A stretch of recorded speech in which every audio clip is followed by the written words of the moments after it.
Hello, welcome back to my channel. I hope you enjoy my new Halloween setup, including my little friend, my little scary owl right here. Lovely. Okay.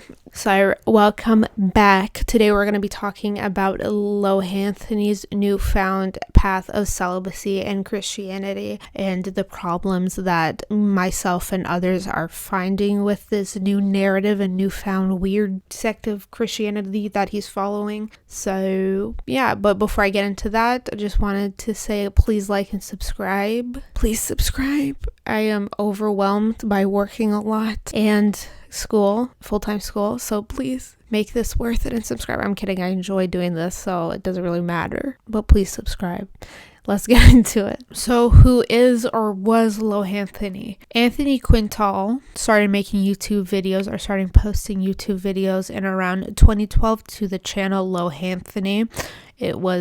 The name was a combination of his own name, Anthony, and Lindsay Lohan. The first time I myself probably became aware of Anthony's presence or existence online was probably around 2013 or 2014 when he started getting noticed for his twerking videos. He was this sort of salacious sensation because he was this extremely young adolescent boy sort of posting provocative content that was usually a more female. It was more like known for females to dance, older females to dance like that. So it was like, oh my god, look at this little boy twerking. That's why he sort of grew his audience. Shortly afterwards, he started posting weekly videos to his Lohanthony channel called Lohanthony's Video of the Week. Anthony's Video of the Week.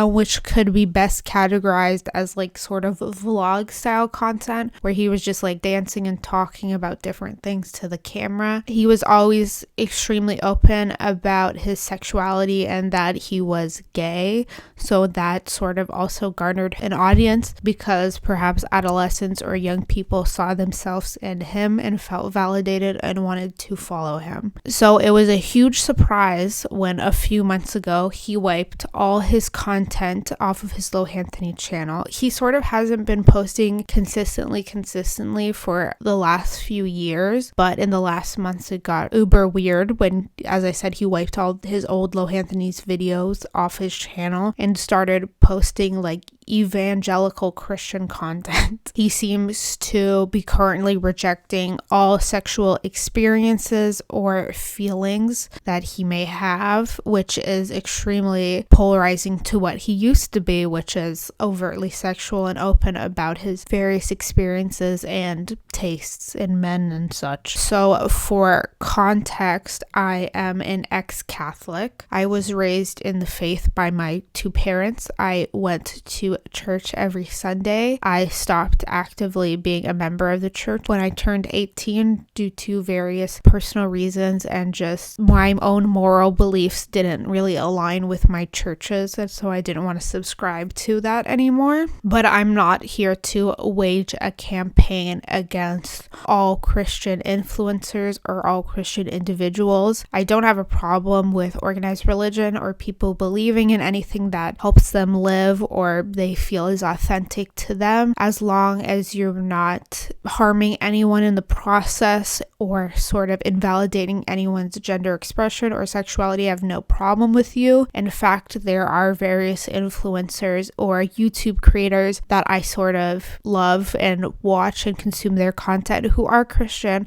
which includes channels like God is Gray, who is an LGBTQ plus affirming Christian. So I appreciate her content and her voice, and I find her very compassionate and likable. I just think Anthony's specific beliefs and path of Christianity is a little bit problematic, and we need to talk about it. So towards the end of August 2020, Lohanthony posted 3 videos where he spoke about his journey to finding Jesus Christ. When they were posted, a lot of viewers were extremely disturbed and troubled by what he was saying in the videos. So the first or the second video, I didn't watch the first video because it didn't seem super relevant, and the whole controversy started around the second video. So the video was titled Jesus Delivers Surviving Sexuality. So trigger warning, he speaks about sexual assault. So if you feel like that's not something you want to hear about or that's not something you handle, don't watch this video or just watch with discretion. So he speaks in this video about how before he entered elementary school, how he was sexually molested in one instance. He starts by explaining that his parents were both working class and they worked a lot, so they sent him and his siblings to a babysitter. This babysitter was, he said, in her late 30s, 40s, and that she sort of ran a makeshift like daycare almost, where she would take care of various children in the community or the neighborhood of various ages for different parents. He says that the ages of the kids that were at the daycare were from toddlers to high school. He says that he was sexually assaulted by one boy who was at the daycare who was older than him, about like middle school, high school age. I'm not going to go into detail about what he said, but you can watch his video if you want to know more. This is completely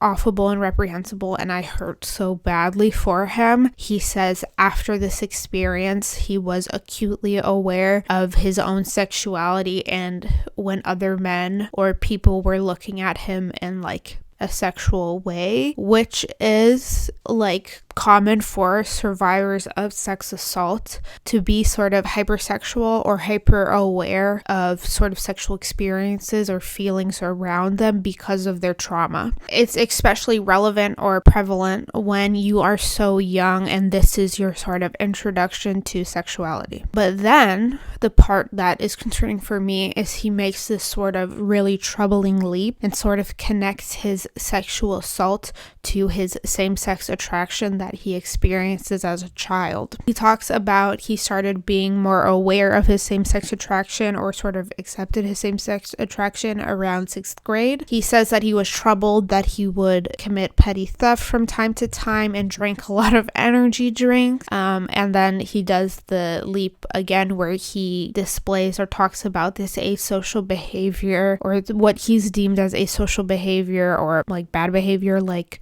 drinking a lot of energy drinks and petty theft, and then he associates that bad behavior with his same-sex attraction, which is not a bad thing. So he's sort of categorizing that and his sexual expression and identity as troubling and bad. He then talks about his first same-sex relationship, which occurred in grade 6. It was just a little elementary school relationship. They would like hold hands and hang out sometimes, but they eventually decided that they'd be better off as friends. He explains that after his relationship with this boy, he came out to his parents as bisexual, and they didn't fully support this. I think this is a key to Anthony's story or the guilt or shame he's experiencing currently because he didn't grow up in an affirming environment, or at least one parent wasn't affirming. I'm not going to assume that they hated him for this. At least initially they didn't accept and didn't like his sexual identity, and that is extremely traumatic and hard for children when they don't live in affirming households. He said he struggled for the next few years trying to really pinpoint what his true sexuality was. Like, was he gay? Was he pan? Was he bi? Which is completely normal for a young person to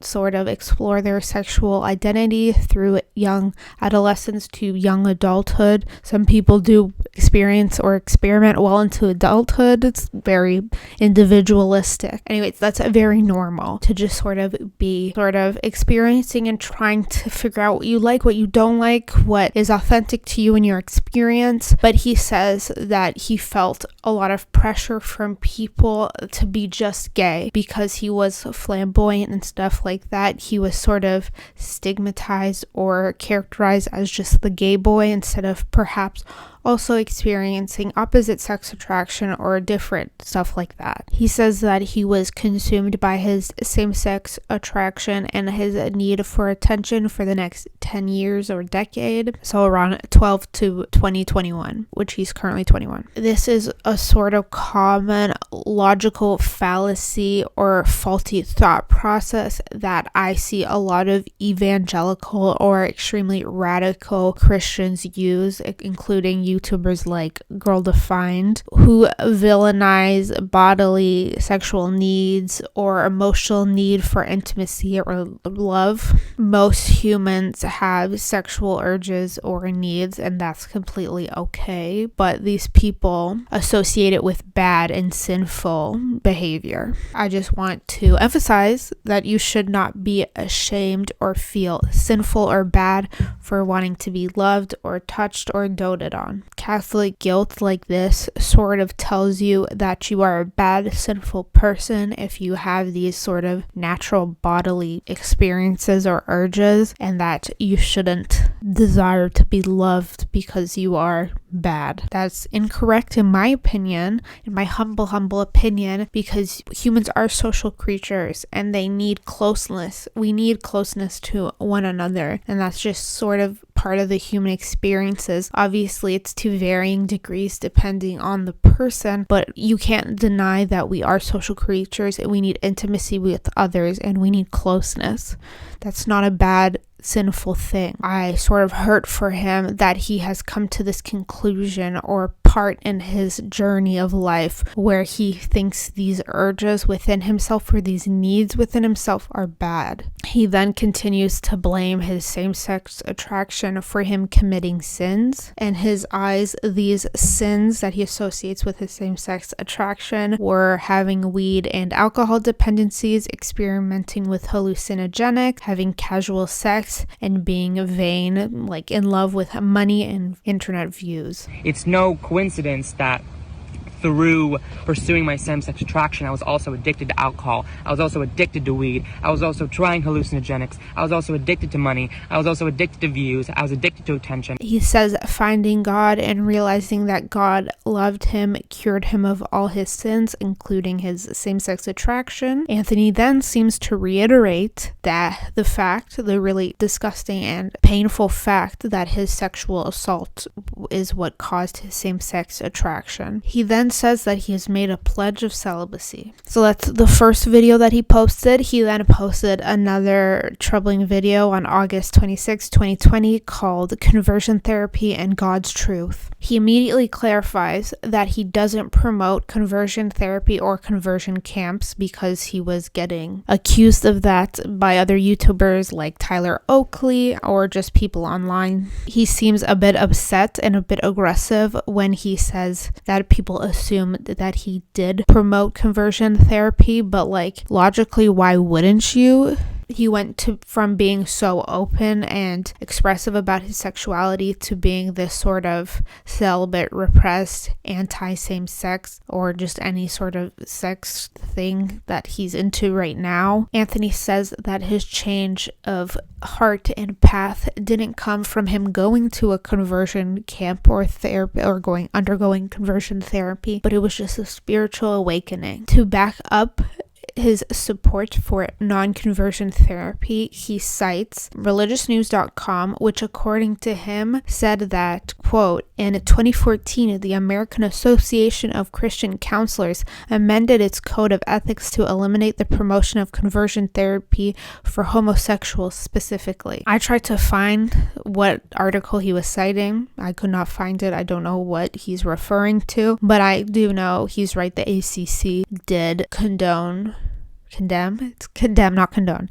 did start condemning, oh my god. So he is correct in that the ACC did start condemning conversion therapy in 2014, but I don't know which article he's citing because I can't find it. Maybe it's a membership thing. I don't know. The problem here is that he can't see the sort of hypocrisy in the amendment. According to the statement, before 2014, did the ACC promote or accept the promotion of conversion therapy as valid? 2014 is not that long ago. It's literally 6 years ago. Conversion therapy has been ongoing for decades and decades. Or maybe they didn't outright approve of the promotion of conversion therapy, but they sort of accepted it or turned a blind eye to it, which is just as bad in my opinion. Why would you, a formerly gay or queer person, promote or associate yourself with a sect of Christianity or whatever that has a history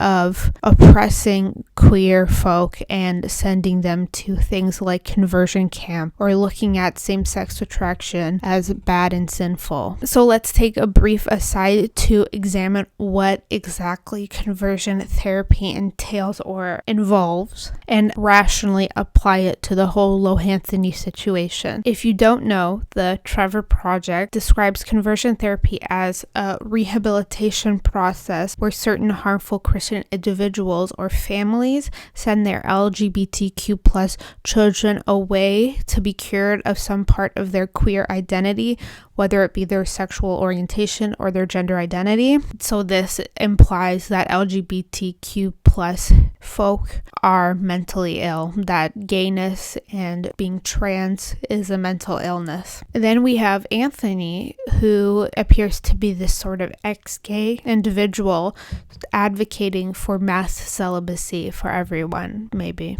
That's what my conclusion is. If not, Anthony, I'm so sorry. Please correct us.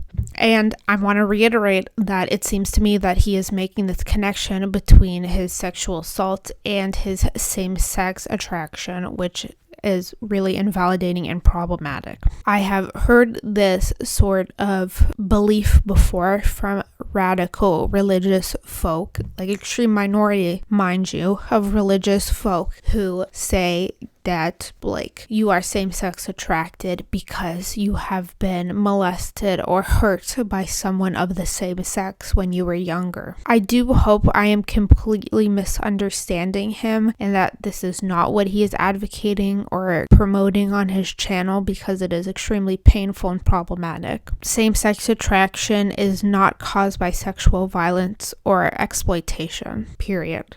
Back on topic to the video and summarizing it, he goes on to say that he condones all sexual activity, not just same-sex activity, so the straights are also not safe. He recites some like strange narrative about how lusting or merely being attracted to someone of any sex is a sin, which is sinful single or in marriage is what he says, which is confusing to me because as an ex-Catholic, I was taught that it is okay to be intimate with your partner if you're married to them, but I don't know if Anthony is saying that is also bad in his understanding of Christianity, or maybe he's saying that it's bad if this person lusts after other people, if this married person lusts after other people that is not their spouse. I don't know. I would also like to know what Anthony's new opinion on same-sex marriage is. I would love to know. Please, Anthony, if you're watching this, please tell me. I just want to be clear right now, experiencing sexual attraction, having sex, or wanting to have sex with someone does not make you sinful or bad. As long as the parties involved are consenting adults, there's no problem with it. I'll expand more on that later and why I hate sort of purity culture that is interwoven with some religious folk after I finish summarizing his videos. He continues on between randomly quoting scripture that only like vaguely fits his arguments or what he's saying by saying that him sharing his path or calling to celibacy is not him saying he's superior or holier than thou, which to me is kind of false, because if you are promoting your lifestyle and saying that this is the right non-sinful lifestyle, you are saying that what you are doing is superior and better and more holy and ethical. So obviously you are like looking down on people that don't follow your path of celibacy. So that doesn't make sense to me. He goes on then to condemn more solo/private sex acts like wanking or watching adult content because it made him objectify people and partners.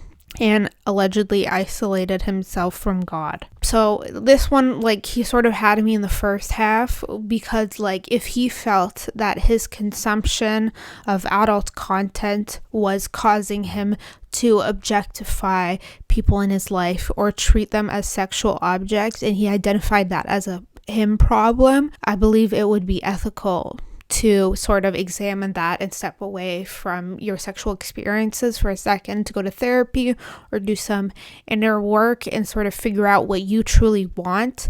Like, if you want more emotional and intimate connections with people, then maybe this is not your path, or this is not how you get it. But to make the association that anyone who watches adult content can't have healthy relationships with himself or God is not correct to me. He says that he has been called to a life of celibacy by God, so he won't be partaking in any sexual acts of any gender.